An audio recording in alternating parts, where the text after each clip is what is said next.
Hello students, ये circuit analysis का third lecture है।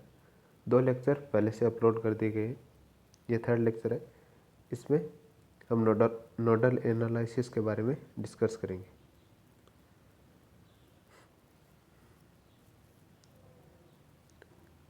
सबसे पहले इसके प्रोसीजर के बारे में देख लेते हैं।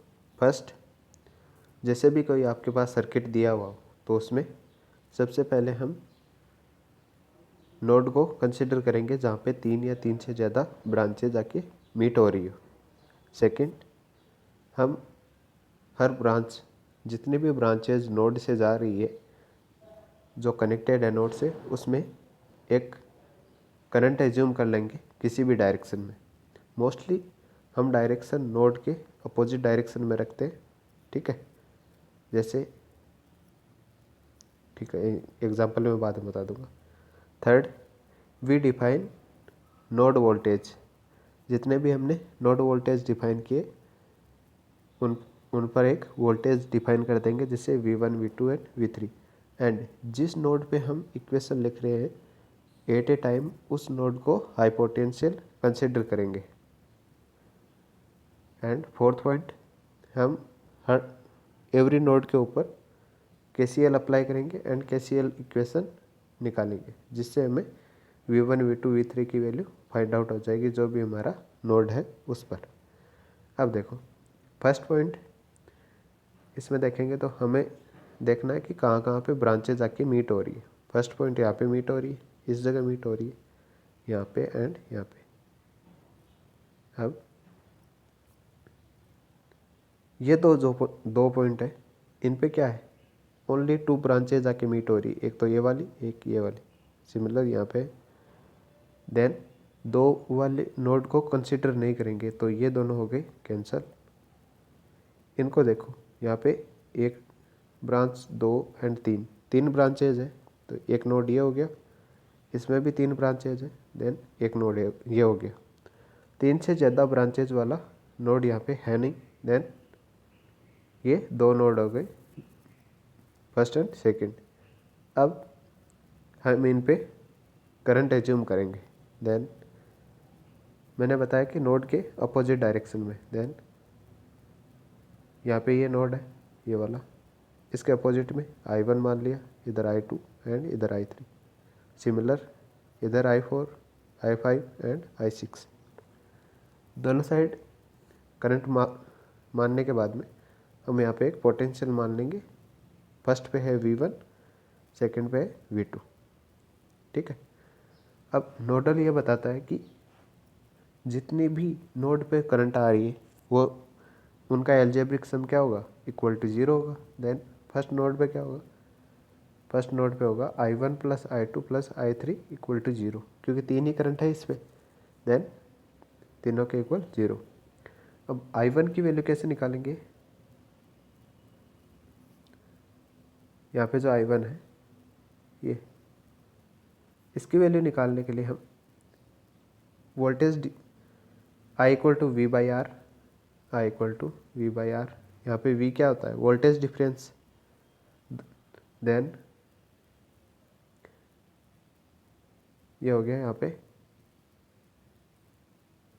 Voltage difference.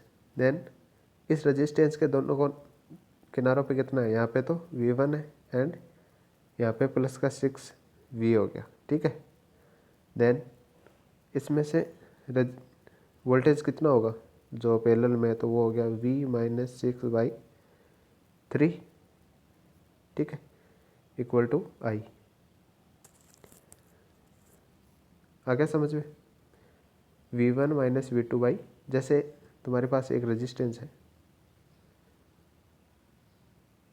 इसके यहाँ पे V1 है एंड यहाँ पे V2 है, इसमें से हमें करंट फाइंड आउट करनी है, तो करंट इक्वल टू क्या होगा, V1 minus V2 by are. ठीक है, मान लो V2 इक्वल टू 0 है, देन I इक्वल टू हो गया V1 बाई आर। तो हम सेकेंडरी वोल्टेज को जो नॉर्मल रेजिस्टेंस होते हैं उसमें 0 कंसिडर करते हैं, इसी वजह से I equal to V by R आता है। एंड यहाँ पे जो V है वो वोल्टेज डिफरेंस है रेजिस्टेंस के दोनों किनारों का। अब सेकंड जो I2 है, यहाँ पे क्या है 0, तो I इक्वल टू क्या हो गया V1 माइनस 0/R, R की वैल्यू 6 दे रखी, तो V1/6 हो गया। Then V1/6। सिमिलर 2 ओम के लिए देखो, V1 को हम हाई पोटेंशियल मानेंगे, जो नोड हम कंसिडर कर रहे हैं जिसके लिए इक्वेशन लिखते हैं उसको हाई पोटेंशियल मानते हैं। Then V1 minus V2 upon resistance R equal to I3, तो I3 2 ओम है, तो डिवाइड बाई 2 आ गया इक्वल टू 0। इसको हम सॉल्व करेंगे तो हमारे पास ये इक्वेशन आ गई। सिमिलर हम नोड सेकंड के लिए करेंगे। नोड सेकंड के लिए I4 इक्वल ईजिली आ जाएगी V2 माइनस V1/2। I5 की वैल्यू हमारे पास है 3 एम्पियर, बट I5 इस डायरेक्शन में आ रही है एंड 3 एम्पियर इस डायरेक्शन में, देन क्या होगा I5 equal to -3 ampere. Similar ये दोनों सीरीज में कनेक्टेड है 2 and 4, तो 6 ओम हो गया, तो V2/6 इक्वल टू I6 हो गया। ठीक है। सिमिलर इसको सॉल्व करेंगे एंड इन दोनों को आपस में वैल्यूज़ को पुट डाउन करके V1 एंड V2 की वैल्यू निकाल लेंगे। एंड V1 एंड V2 की वैल्यू निकालने के बाद में हमारे पास I1, I2, I3, I4, I5, I6 की वैल्यू फाइंड आउट हो जाएगी, क्योंकि हमें पता है V1, V2, देन सभी की वैल्यूज, जैसे I1 की वैल्यू V1 माइनस 6/3 है, तो यहाँ पे V1 की वैल्यू रखते ही I1 की वैल्यू आ जाएगी। सिमिलर I2 की वैल्यू V1/6 है, तो I2 की वैल्यू निकाल लेंगे V1 की वैल्यू की वजह से। ठीक है, तो इससे हम ये सारी वैल्यूज निकाल लेंगे। नेक्स्ट इस टाइप के क्वेश्चन आते हैं। अब देखो, 3 या 3 से ज़्यादा ब्रांचेज जहाँ पे मीट करती है, देन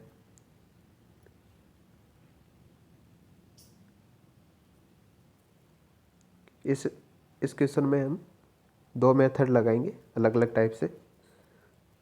फर्स्ट है जैसे हम नॉर्मली क्वेश्चन करते हैं, फर्स्ट हम देखेंगे 3 या 3 से ज़्यादा ब्रांचेज जहाँ पे कनेक्टेड है। ये दोनों पॉइंट देखो, यहाँ पे इन दोनों के बीच में कुछ नहीं है, मतलब ये दोनों शॉर्ट सर्किट है और इसको हम इस टाइप से बना सकते हैं। ठीक है, शॉर्ट सर्किट है तो कोई भी वोल्टेज ड्रॉप नहीं हो रहा, वोल्टेज ड्रॉप नहीं हो रहा, तो इनको एक साथ बना देंगे। एक साथ बन गया। यहाँ पे कितनी है, यहाँ पे 4 ब्रांचेज है, यहाँ पे 3 है, यहाँ पे 3 है, देन 3 नोड हो गए। 3 नोड को हम करंट कंसिडर कर लेंगे I1, I2, I3, I4, I5, I6, I7, है ना, I8, I9, I10। हमें फाइंड आउट करना है, determine the current through 3 ohm resistance. जो ये 3 ओम रेजिस्टेंस है, I6 की वैल्यू हमें फाइंड आउट करनी है। मेथड फर्स्ट है, यहाँ पे V1, V2, V3 voltage consider कर लेंगे। फर्स्ट नोड पे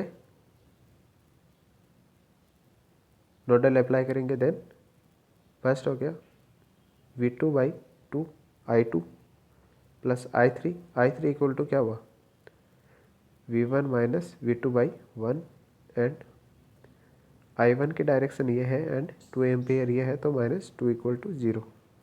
इससे हमें एक इक्वेशन आ गई। सेकेंडरी इक्वेशन सेकेंड नोड के लिए ऐसे ही 4 है, I4, I5, I6 and I7। Then I6 की वैल्यू हमें फाइंड आउट करनी है। ठीक है, वो है V2/3, जो V2 है V2/3 हो गया।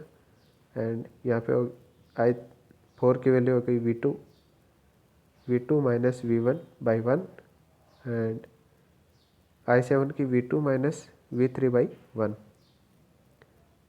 सिमिलर हम V3 के लिए लगाएंगे एंड 3 इक्वेशन आ जाएंगी। 3 इक्वेशन से हम V1, V2, V3 की वैल्यू फाइंड आउट कर लेंगे। एंड जो V1 की वैल्यू फाइंड आउट होगी उसमें 3 का डिवाइड करेंगे, because I6 equal to V2/3 है। देन V2 की वैल्यू में 3 का डिवाइडेशन करेंगे तो हमें I6 की वैल्यू फाइंड आउट हो जाएगी। 3 ओम रजिस्टेंस में जो करंट फ्लो हो रही है वो फाइंड आउट हो जाएगी। सेकंड मेथड है, हम क्या करेंगे, जो करंट सोर्स दे रखा है यहाँ पे, ये करंट सोर्स है, इसके पैरेलल में 2 ओम रजिस्टेंस है, इसको हम वोल्टेज सोर्स में चेंज करेंगे। देन वोल्टेज सोर्स में चेंज करेंगे तो क्या होगा, V equal to I into R। ठीक है, तो V इक्वल टू हो गया 4 voltage and R as it is रहेगा। ये ध्यान रखना कि ये जो 2 ओम रजिस्टेंस है जिसको हम सोर्स में कन्वर्ट करते हैं एक से दूसरे में, वो as a internal resistance work करता है इस टाइम पर, क्योंकि जो भी करंट सोर्स है उसका इंटरनल रजिस्टेंस उसके पैरेलल में होता है, तो पैरेलल में शो करते हैं, एंड उसका सीरीज में होता है वोल्टेज सोर्स का। देन इसको हम इस तरह से बना लिया, 4 ओम हो गया, 2 ohm resistance same to same है, ठीक है, एंड 1 ओम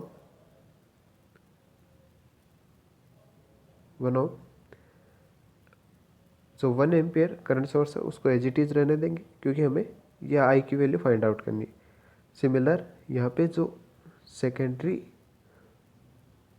2 वोल्ट का रेजिस्टेंस, ये 2 वोल्ट का वोल्टेज सोर्स है, वो क्या है, पैरेलल में लगा हुआ, तो पैरेलल में क्या होता है, पैरेलल में वोल्टेज सेम रहेगा। देन 4 ओम पे भी यही वोल्टेज रहेगा, 2 वोल्ट यहाँ पे 4 ओम पर। देन हम एक ही नोड कंसिडर करेंगे, या 2 नोड कंसिडर कर लो, एक तो ये V1 and second V2। V2 की वैल्यू हमें पता है, V2 इक्वल टू 2 है, क्योंकि V2 एंड ग्राउंड के बीच में 2 वोल्ट ही है। देन डायरेक्ट हमें फाइंड आउट हो गया 2 वोल्ट है। इक्वेशन रखेंगे, हमें यहाँ पे पता है 2 है। फर्स्ट V1-4 इस करंट के लिए I1 मान लेते हैं, इसके लिए V1-4, ये दोनों सीरीज में है तो 3 हो गया, minus this current -1 plus V1/3, ये volt current in 3 ohm resistance, and plus V1 minus V2 की जगह हम क्या रख सकते हैं, 2, क्योंकि हमें पता है 2 वोल्ट है V2 एंड ग्राउंड के बीच में, तो 2 वोल्ट यहाँ पे वैल्यू पुट कर देंगे, एंड यहाँ से V1 की वैल्यू फाइंड आउट कर लेंगे। V1 की वैल्यू फाइंड आउट हो गई 13/5, then V1/3 equal to I। इससे हम इजीली फाइंड आउट कर लेंगे इसकी वैल्यू। नेक्स्ट क्वेश्चन थोड़ा कंसेप्चुअल क्वेश्चन है। मान लो हमें इस टाइप के क्वेश्चन दिए गए हो and I1 and I2 find out करना हो। ये KCL का क्वेश्चन है, नहीं KVL, ठीक है। इसमें हमें क्या करना है, लूप लगाना, then I1 and I2 find out करना है। बट दिक्कत ये आती है कि ये 2 वोल्ट है, ये कहाँ पे कंसिडर होगा। ये देखो यहाँ पे 10 वोल्ट है, ये जो 10 वोल्ट है इसमें से करंट फ्लो हुई, यहाँ तक आई, बट किसी भी दूसरे सर्किट में फ्लो नहीं हुई, ठीक है। इसका रेजिस्टेंस 0 है, आइडियल।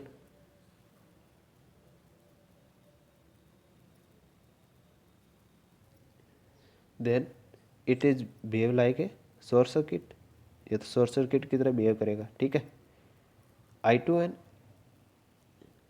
I1 ये दोनों फाइंड आउट करने, तो ये पूरी की पूरी करंट इसी में से फ्लो होगी, ठीक है, इसी में से फ्लो होगी। देन